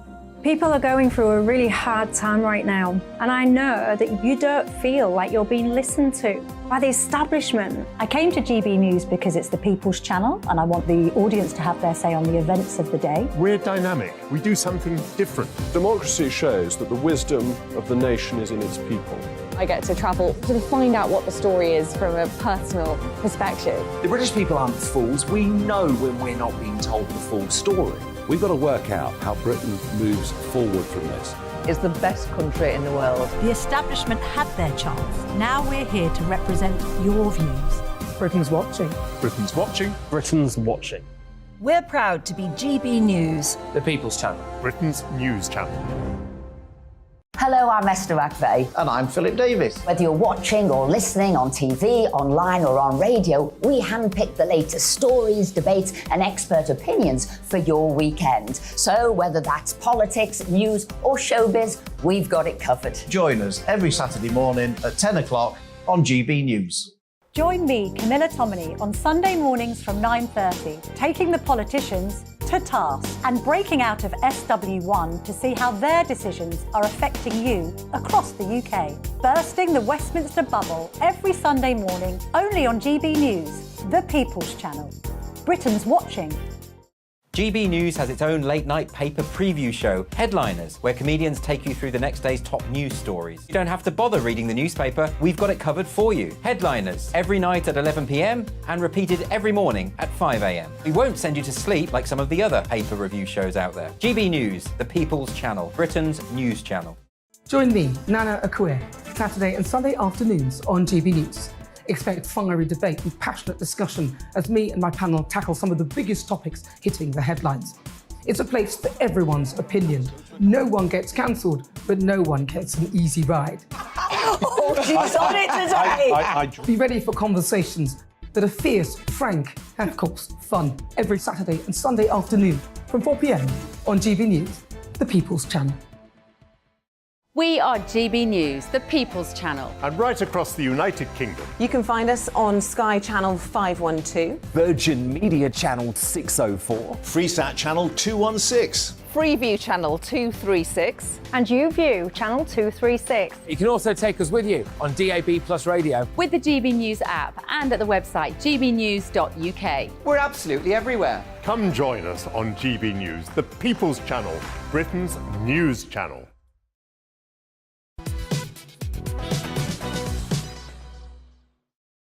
Good morning, it's 11:19. This is Bev Turner today on GB News. My guests are both here now, former Labour MP Stephen Pound and political commentator Anna McGovern, who had a hell of a journey in here this morning. Anna, well done, you made it. Right, Anna, let's go first of all, as the young person, no offence, Stephen. That's all right. I'm talking about me, I'm including me in that as well. Right, millions of young people who feel let down by the NHS are turning to TikTok to seek medical advice. I think this is incredibly dangerous, especially for TikTok, because it promotes such dangerous content. Children as young as 13 are using this platform. And I think what's particularly precarious about the platform is with the search engine, for example, for children as young as 13, they can look up anything from mental health. We're talking, depression, we're talking eating disorders, we're talking suicide. They can look that up on the search engine and get thousands of videos, all from young people talking about their issues. So if we're talking for eating disorders, for example, it might be content with young people sharing, this is what I eat in a day, this is my struggle of eating disorders. And then once they finish looking through that explore page, they go, the search engine, they go to the explore page, and then within minutes, this content will be repetitively, spammed on their explore pages, repeatedly exposing them to the same kind of content. And I think especially for young people who are very impressionable, especially as young as 13, if this is coming up again and again and again, it's going to manipulate your mind and then possibly lead you down the same track. And I think it's just very dangerous. So the algorithms, just so people understand, the algorithms will read what it is that you've looked at, and then it associates other topics with that. Yeah. So if you're, say, looking for diet tips because you want to get healthy, what you're saying is you will then be bombarded with how to lose drastic amounts of weight.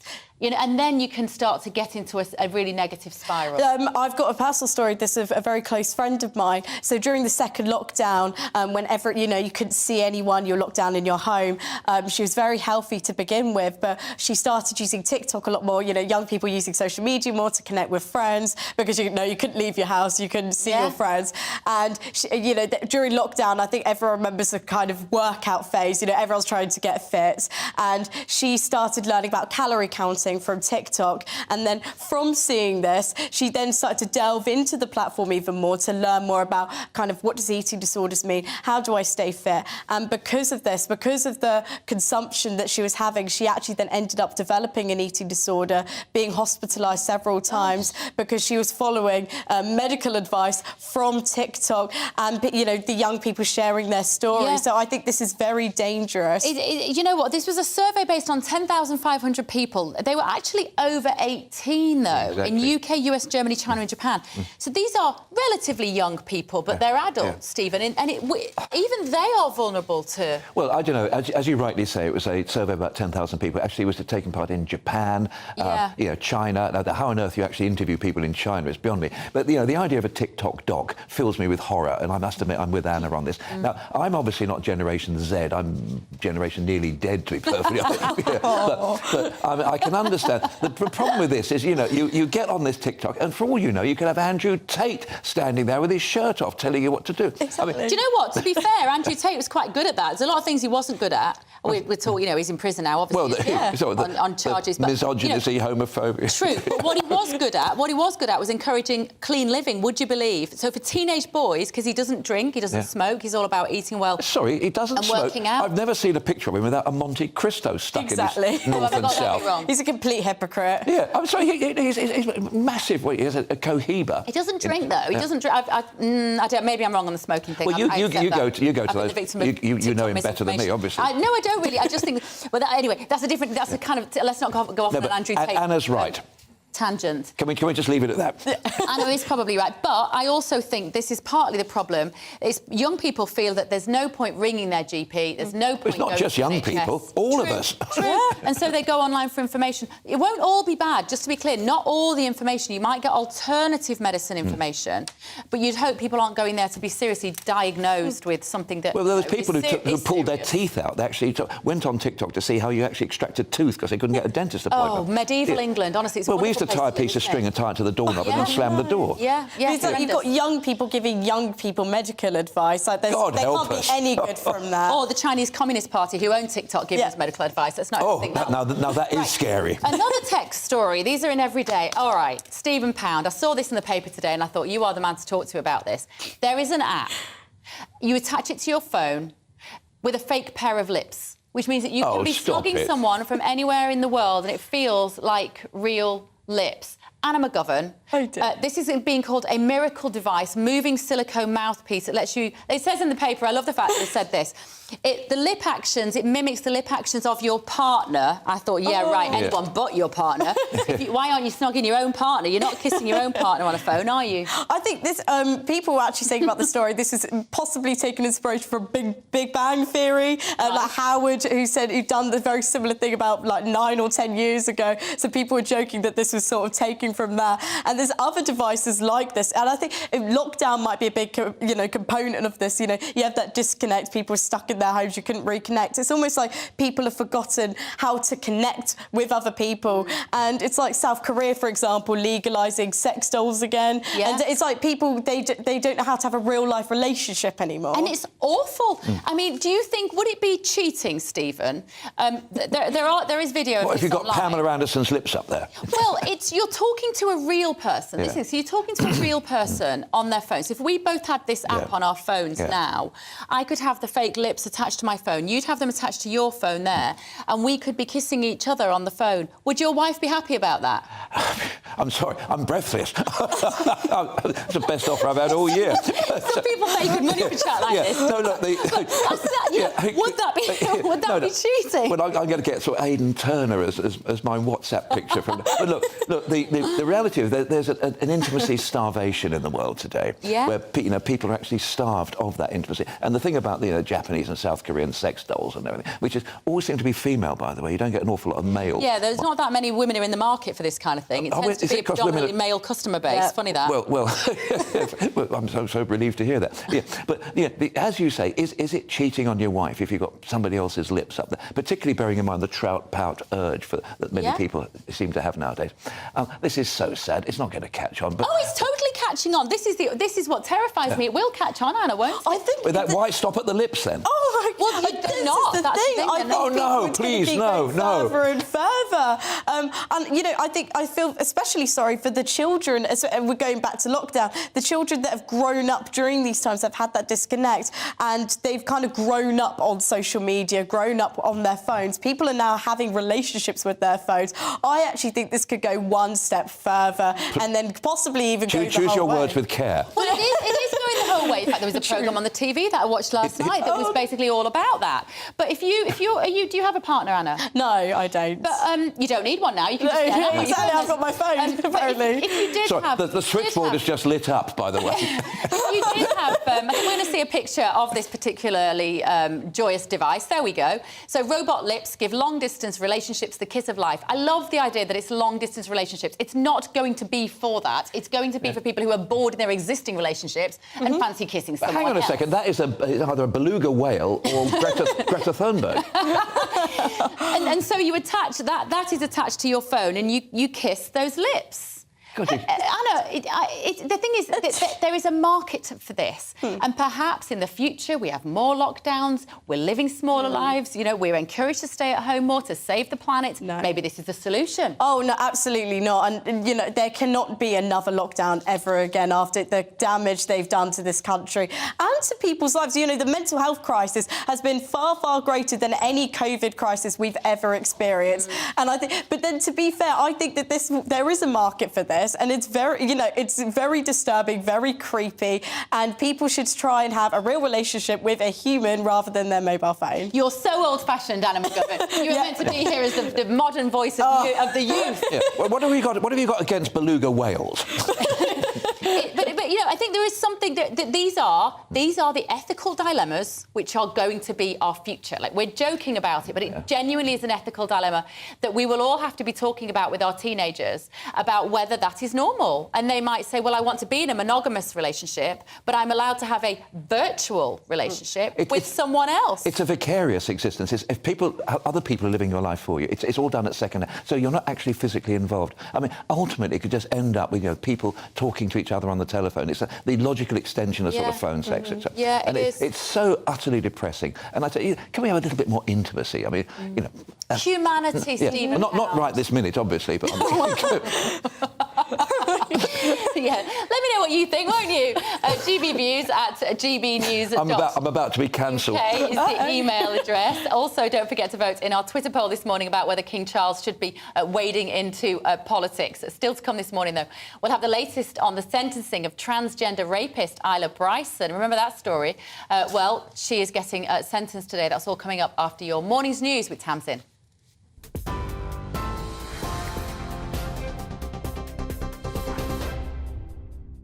Bev, thank you. It's 11:30. Here are the headlines. A major search is underway for a newborn baby after a missing couple were arrested in Brighton last night. Aristocrat Constance Martin and her partner, Mark Gordon, went missing in early January, sparking a major manhunt to find the couple and their child. Sussex police, who've arrested the pair on suspicion of child neglect, are still searching for the baby, who was thought to be just days old when they disappeared. Transgender rapist Isla Bryson has been jailed for 8 years after being found guilty of raping 2 women while still a man. The 31-year-old was convicted of the 2 rapes last month. The crimes took place in 2016 and 2019, whilst Bryson was still a man known as Adam Graham. The case caused controversy when Bryson was housed in an all-female prison, but has since been moved to a male confinement. The Prime Minister says he's over the moon with the new Brexit trade deal with the EU. Rishi Sunak, who struck the deal with the EU Commissioner, Ursula von der Leyen, says the Windsor framework would deliver smooth-flowing free trade across the UK, whilst protecting Northern Ireland's sovereignty. However, the deal does still allow for some oversight by the European Court of Justice. The DUP are now analysing the details of the deal. During a speech in Northern Ireland this morning, Mr Sunak said the power is back in the hands of Northern Ireland. It's about making sure you, the people of Northern Ireland, and your elected representatives are in control, and that you have a say in what happens to you. And we did something really special yesterday. We created this new thing called the Stormont Break, which means that your assembly is going to be able to have a look at any of the new EU laws that come down the pipe and say, hang on, if there's something that's really serious that we think is going to have a really big impact and we can't find any way to resolve it, then we have the ability to say no. Prime Minister speaking this morning. TV, online and DAB Plus radio, this is GB News. Now, over to Bev.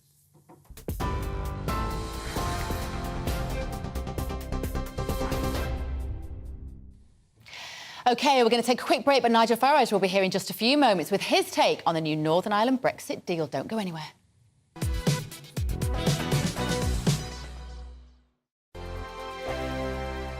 It's all about family, being in people's living rooms, all the interaction and getting to know who our viewers and listeners are. When I was young, my dad used to say, Nana, stop arguing. I wanted an outlet that would enable me to give my opinion People are going through a really hard time right now, and I know that you don't feel like you're being listened to by the establishment. I came to GB News because it's the People's Channel, and I want the audience to have their say on the events of the day. We're dynamic. We do something different. Democracy shows that the wisdom of the nation is in its people.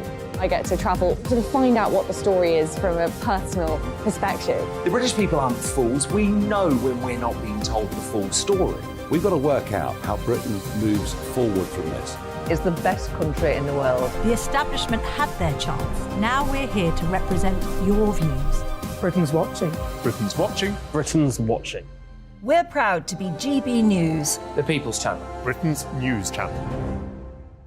Hi, Andrew Pierce here. Join me every Friday lunchtime for a proper no-nonsense debrief of the week's events. With special guests in the studio and the GB News team on the ground, I'll be getting you up to date with news, some intelligent discussion and my own sharp take. The weekend starts here with me every Friday lunchtime on GB News, the People's Channel, Britain's news channel.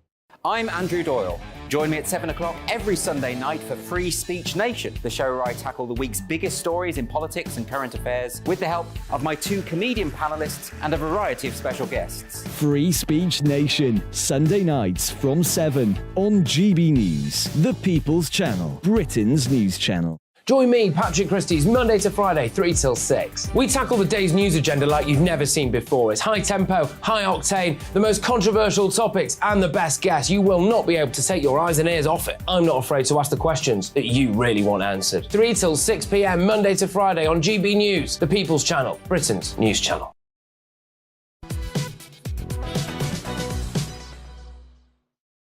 It's 11:34. This is Bev Turner today on GB News. Thank you for joining me. Back to our top story this morning. The Prime Minister is in Northern Ireland today for meetings with business leaders to sell his post-Brexit trade deal. He will now attempt to gain the support of unionists in Northern Ireland. The Democratic Unionist Party says that there has been significant progress, but warned that key issues of concern remain. So I'm delighted to say that I'm now joined by GB News presenter and the architect of all of this, we must remember, Nigel Farage. I've been dying to talk to you since yesterday, and I managed somehow to miss your show last night, which is unusual. So I really want to know, what do you make of this deal? Is it a win all round? Well, I'm not the architect of the Northern Ireland Protocol. No, I'm going back further than that. No, I mean, it's very interesting. Monsieur Barnier, who was the chief negotiator for the European Union, clever guy. No question about it. You know, he was always with Brexit playing a long-term game of chess, and by using Northern Ireland, he got Mrs May into a checkmate position. Yes. You know, we accepted the principle that because we'd left the European Union and goods would be crossing that border, that it could mean the introduction of a hard border, which would threaten everything that had been in place for the previous 20 years under the Belfast Good Friday Agreement. And we accepted that premise from day one, and he had us. And so she put forward this deal. Parliament wouldn't wear it. She got kicked out after the European elections. And Boris then faced this difficulty. What do I do? What do I do? Do I risk the whole of the UK being caught up in customs union, single market rules, or do I just cynically jettison Northern Ireland? That's what he chose to do. It would have been nice if he'd been a bit more honest about it. Yeah. And so the situation, I mean, literally, it's been unbearable there since the beginning of 2020. But now we're supposed to celebrate. Now this, I mean, the Times, Brexit breakthrough. Well, this is what I said earlier. Yeah. Is it just Northern Ireland Protocol fatigue which has forced the whole media to get on board with this? I mean, clearly there's a lot to celebrate. I mean, we can now, can you believe it? We can now have the same cocktail sausages in Belfast and London. I mean, this is the enormity of what's been achieved. I remember when Boris Johnson went to Brussels as Prime Minister in October 2019. And my lawyer and I sat up through the night, going through the document and realising that what Boris was saying about this oven-ready deal that solved all of our problems actually wasn't true. And the next day, I tried my best in Brussels. I came back and did a press conference in London, and I explained the problems that were there, the inconsistencies, including what would happen to Northern Ireland. Yeah. And you know what? For one of the first times in my political career, nobody was interested. Did you have a solution then, though, Nigel? Well, it was, yes, absolutely. We should have threatened to leave with no deal. We might then have had a proper negotiation. But the point I'm making is, even though what I was saying was valid and correct, and I had a relatively powerful position at the time, no one in these newspapers wanted to know. It was Brexit fatigue. And this is exactly the same. We will discover that, yes, of course, some of the idiocies have been removed. Maybe we've got some latitude over parts of VAT or excise duties. But the idea we have a veto over EU law is for the birds. So you mean the Stormont break, as they're calling it? Stormont break. I mean, it was very interesting. The most instructive part of yesterday was the press conference in Windsor, when the RTE, the Irish broadcaster, asks a very specific question about the role of the European Court of Justice. Sunak ignores it completely. Von der Leyen responds immediately and instinctively that the ECJ is the final, ultimate arbiter of any dispute. So we will find, as we go through the legal documents in the next few days, that some of the claims that Rishi has made are, let's be kind, exaggerated. Right. But no one's going to care. No one's going to care, because we've reached this point, everyone's happy, it's better than it was, and we move on. There'll be no Tory rebellion. Ireland will be stuck inside a system where it still has to accept EU rules. We'll have a Labour government in 18 months' time who won't just accept EU rules for Northern Ireland, they'll accept them for the whole of the United Kingdom. And still, whichever way you look at it, that initial acceptance of the Barnier premise is actually endangering our ability to genuinely break. So when you say nobody will care about the detail now, not even the ERG, what about the DUP? They haven't. I've been watching the headlines closely this morning. They haven't come out in full support yet. No, they haven't, but equally, they haven't come out in total condemnation either. True. You know, you and I both know, we've seen over the years, when unionists aren't happy, they let you know pretty quickly. True. And that hasn't happened here. Look, truth of it is, your viewers and listeners today are interested in this because it was a huge story yesterday. In a week's time, they won't be. The absolute truth is, most people in the mainland of the UK, 65+ million of us, don't understand the Northern Ireland Protocol, don't particularly care about the Northern Ireland Protocol. They're much more concerned about immigration levels, the cost of living, what their kids are being taught at school and things like that. So what I'm saying to you is, just as Brexit fatigue led to Johnson selling us an oven-ready deal that was a blooming awful deal and not much different to Mrs May's, Sunak will get away with this. Do you think a good negotiation is one where everybody walks away barely happy, but nobody is triumphant or disappointed? Yeah, I mean, a good negotiation, of course, involves a bit of give and take on both sides, and one understands that fully. I just think we went into this, in the aftermath of Brexit, we went into this, the establishment went into this from the perspective of it being a damage limitation exercise, as opposed to perhaps a great new opportunity. Is it then, in opposition, rather than just being a damage limitation exercise, it's just making me think about Rishi Sunak and how he goes forward to the next election. He will be wearing this as the most enormous badge of honour for the rest of his premiership, won't he? I got Brexit done. Won't he? I got Brexit done. Yes, I got Brexit done. In fact, if you got a badge, you can lend him, maybe, that he can wear for the next 18 months. And the other interesting thing I think about this is that, you know, we had the jungle drums beating over the last couple of weeks. Would Suella Braverman resign? Steve Baker, you know. None of them cared enough, ultimately, right? And where was he with it? And you know, the ERG and the DUP and all the rest of it. And the truth of it is there'll be no resignations. And Boris Johnson, our sort of modern-day Jacobite figure, where people sort of drink toasts over a glass of water, the king across the water. And if this was the way for Boris to come back, well, it's gone.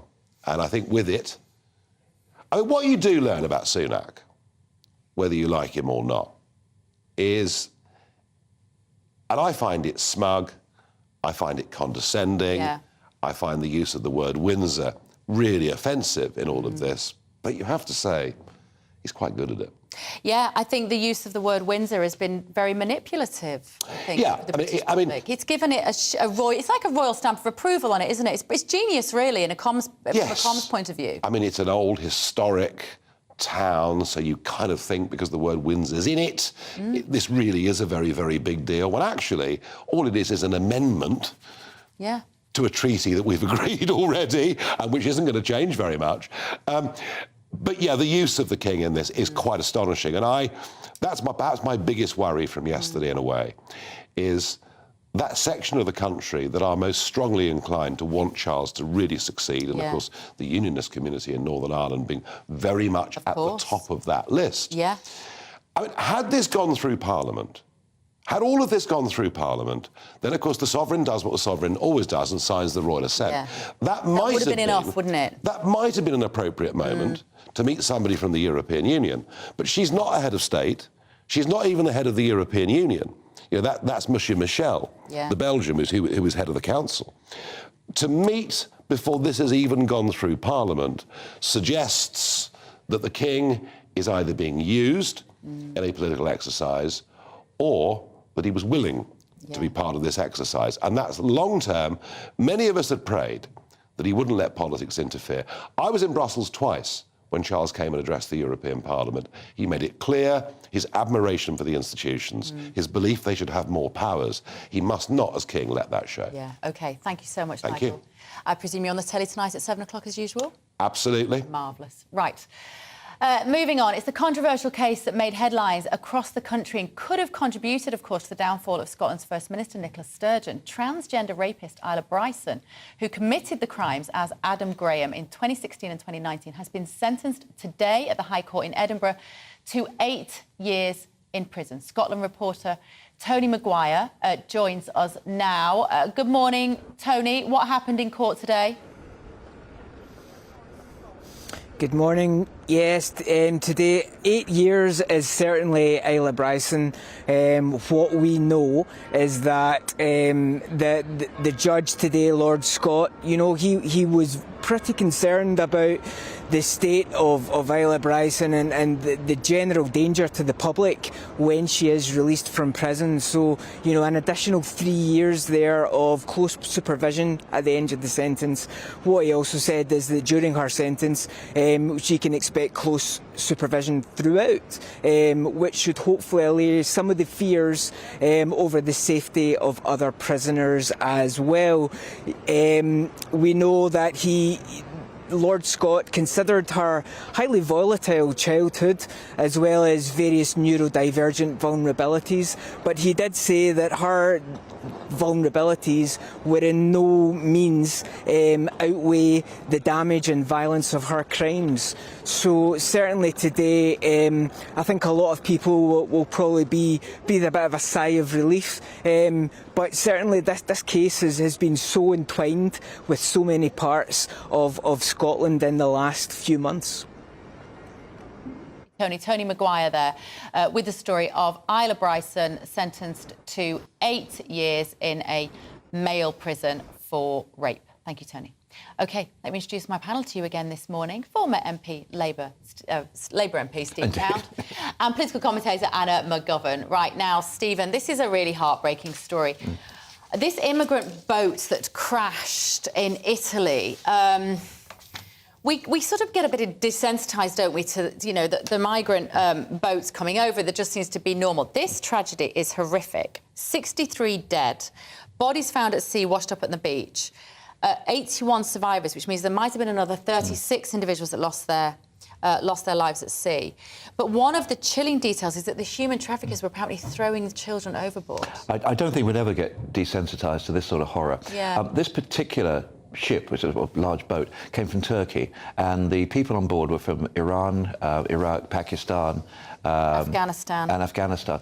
So the fact that everybody knows that these people traffickers are cruel, heartless, brutal people, but this actually takes it into almost another dimension. To actually do that is, and I have to say, the Italian Coast Guards were magnificent on this. I mean, they risked life and limb to actually come. And the place, the town that they landed in Italy, they've already taken, I think it's what, 3,000 immigrants. So, look, we've got to somehow address this issue, and it can only really be done on a pan-European basis. Yeah. The idea that we in this country, we're not just the major recipient of these people, but we're part of the whole process. Yeah, people come through Europe. I think somehow we've got to actually address this issue and maybe speak to, you know, on the edges of Europe, because people are coming in, you know, through Greece, through the small islands.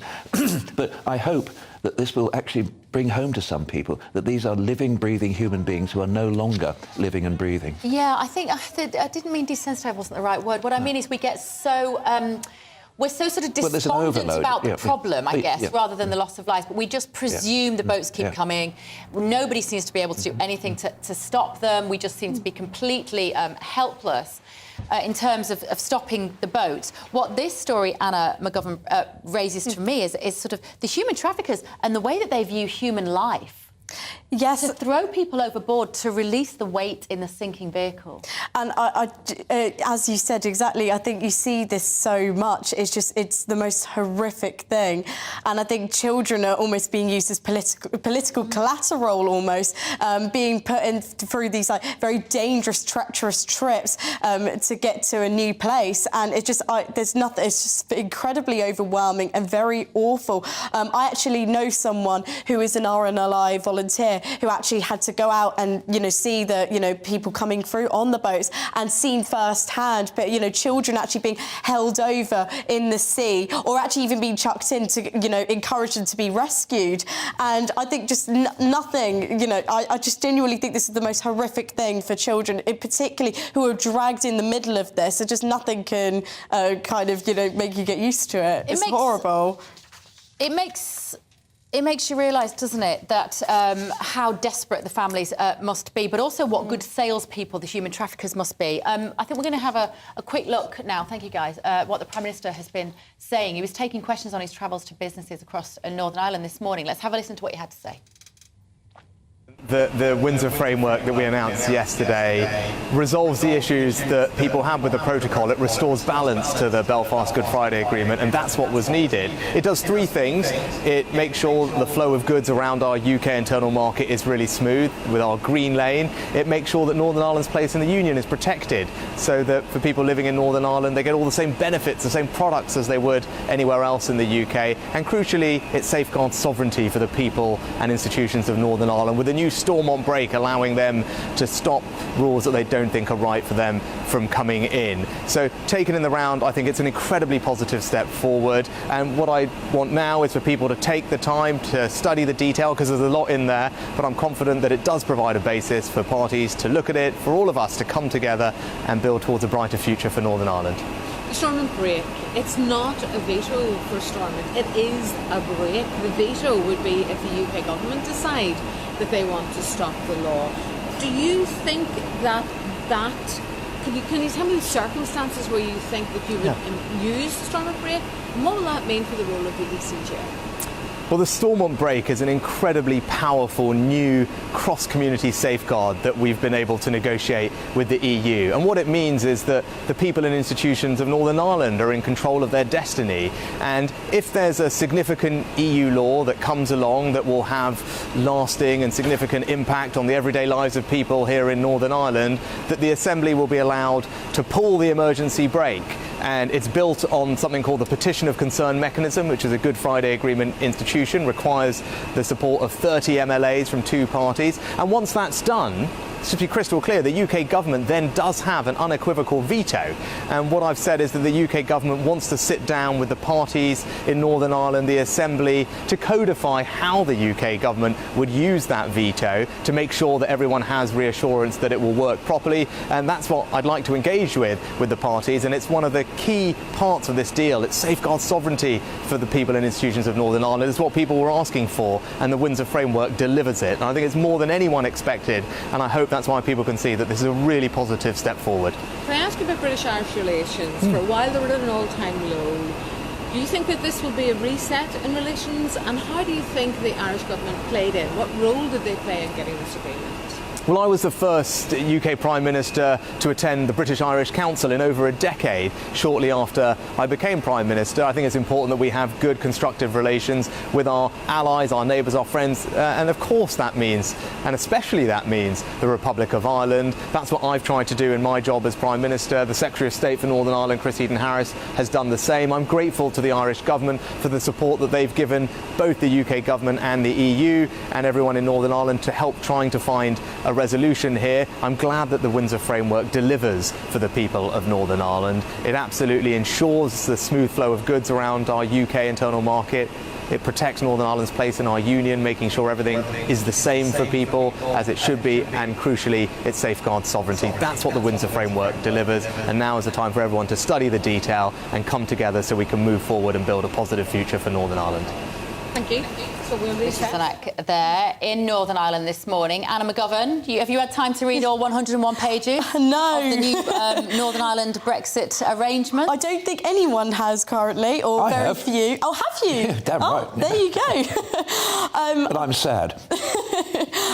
The only thing I have questions about it because it is a huge improvement. However, I do have questions about sovereignty. I think that's a big thing for many people because the European Court of Justice, they still have a say kind of over Northern Ireland, and I think especially we voted for Brexit, so then why are they still having that involvement? I think that is a question that's going to come up again. Yeah, it was interesting listening to Nigel Farage, Stephen, talking about the fatigue that actually people who, even those who felt very invested in this and might still do, have to some degree accept this now, move on and admit defeat. Perhaps on the part of the DUP, we're still waiting to hear what their official line is. We probably won't hear that for quite a while yet, because don't forget, for the DUP to sign off on this means they go back into government, they go back into Stormont.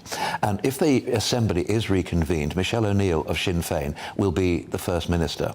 And that means that Jeffrey Donaldson, or whoever the leader they choose, will be the Deputy First Minister to a Sinn Féin minister. That is anathema to huge numbers of unionists, particularly on the DUP. Because don't look at the DUP, it faces a double whammy. On one side, they've got traditional Ulster Voice, which is, sort of more, slightly more, if I may say, extreme version of it, who are taking votes from them on that side. On the other side, they've got the Alliance, and Naomi and everybody, who are taking votes on the other side. So they're in a difficult place. And they would find it extremely difficult at the moment, leaving aside their own internal contradictions, when people like Jeffrey Donaldson, who used to be in the more moderate Ulster Unionist Party, who then moved across to the DUP, and people like Sammy Wilson, who's always been a Paisleyite DUP member. So they've got their own contradictions. This will stand or fall on whether Stormont gets reconvened, in my opinion. I'm just going to come to some of your views. We've not got much longer left on the show.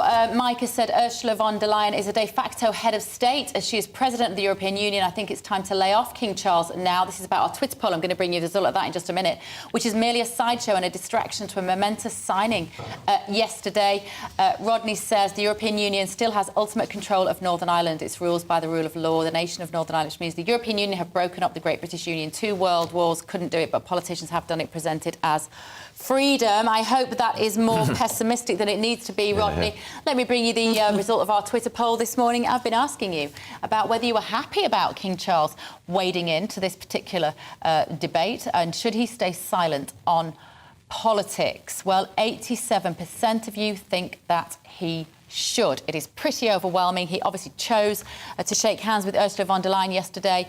Really a controversial thing to do. It was on the front page of all the papers. Right, thank you both so much. Sure. Stephen Pound, it's been lovely as usual. Anna, you come back again? Oh, definitely. Try and make it for the full 2 hours next I'll time, try and make it on time. Right, thank you for all of your contributions this morning. Coming up next is GB News Live with Mark Longhurst. I'm Bev Turner. I'll see you tomorrow morning at 10. Hello again, I'm Aidan McGivern from the Met Office. Another mostly cloudy day across the UK. Showers in places, but some brighter spells, especially for the likes of Western Scotland once again, where the sunshine will reappear, and for eventually some southern counties of England, as well as some western parts. But actually, a lot of cloud is feeding in from the east, from the North Sea. So frequent showers around some North Sea coasts, into the Pennines, the southern uplands, and a few showers making their way into the Midlands, as well as parts of Wales. And we've got this area of showers or longer spells of rain just clipping Kent, and it's going to stick there.